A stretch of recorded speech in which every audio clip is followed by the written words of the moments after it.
very important meeting, and I'm absolutely delighted that so many people have turned out, particularly as you had to go to 2 different addresses. I'm not going to speak very long because there are people coming after me who know this much better. The speaker immediately after me, I think, will be Asim Qureshi, who has followed this case right from the beginning. And then Louise Christian, a lawyer with extensive experience in Guantanamo and war on terror issues. And then you have 2 very significant leaders of the 3, I believe actually now, leaders of the Muslim community. So I'm just going to make a very few remarks about Aafia and this case. It's obvious that Aafia is a symbol not just of the war on terror and its cost, but a symbol of the invisibility of women and women's suffering in the war on terror. And as most of you know, she's due to be sentenced on May the 6th. And this meeting here today, and my congratulations to the organizer, and particularly to Mariam Hassan, and I know that there are other similar events being held in other parts of London and in other parts of Britain and indeed across the world. And I think that that shows us that this not just this woman and what is likely to happen of a very severe sentence on May the 6th, how much it matters to so many people. Of course, all of you know everything about the injustice and illegality of the war on terror and the way that the United States government, the United States military, the United States intelligence services, and most sadly and shamefully of all, many in the United States judiciary have perverted justice and everything that democracy was meant to stand for in this war against Muslims. I think what I want to say is that in the case of Aafia, this is not the right address. Britain is not the address. The address is behind us, the United States, and in Pakistan. And I know many of you have come from the Pakistan embassy. But I think it's very important that we make a decision here today that Aafia's case is not just a women's issue. It's not just a Muslim issue. It's not just a Pakistani issue, although I know how enormous this issue is in Pakistan. But Aafia and her tragic children is a case that moves everybody.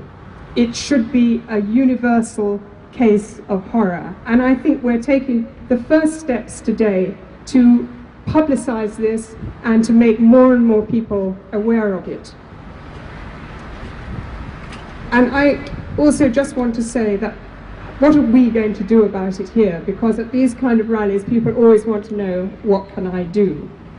And I just want to say a couple of things. One is about the universalizing of the people who should be involved in this. And the second thing is that it's up to all of us who are involved in these kind of campaigns and who try to support people like Aafia and her family to be better informed. None of us is well enough informed. And I urge you all to constantly read the Caged Prisoners website. And I'm going to make a little plug here for an absolutely essential and brilliant book. I'm going to hold it up. It's Asim Qureshi's book, and I'm sure there's a way on the Caged Prisoners site which tells you how to get it. It's called Detention, Deportation, Disappearance, The Rules of the Game. And he is, of course, referring to how the rules of the game changed after 9/11. So this is very essential reading so that we're better informed and our ability to influence other people is enormously enhanced by being better informed.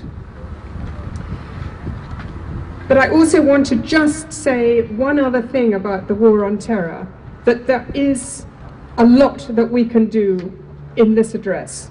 And it's not only on the Aafia case, and we have to at no time lose sight of all the other things And I'm going to mention just two that are specific to Britain and specific to London at this moment.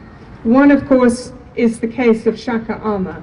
You all know that Shaka Amar's family live in Battersea, and that Shaka's children and his wife have not seen him now for 8 years, and the youngest child has never met his dad. This is an appalling, appalling case, and the more pressure that we can put on it, the better. We have to do that. It's a real duty, the Shaka case, to get him repatriated back to Britain. And repatriation is, of course, the centre of the case for Aafia.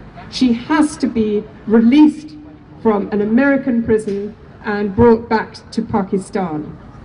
But there's one more case I'm going to mention, which many of you may be familiar about.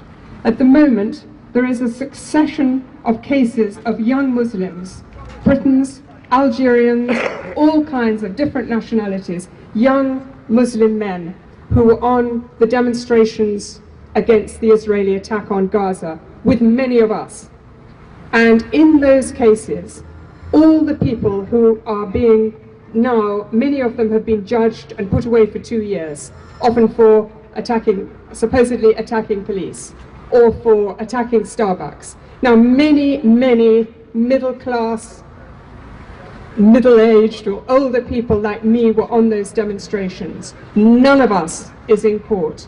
And I think that this is also something that all of you should inform yourselves more about.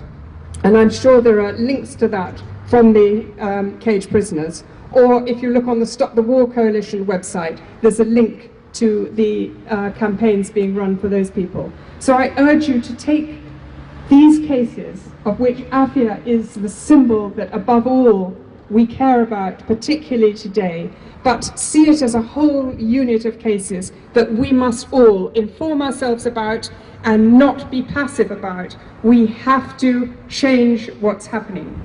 Thank you very much for listening.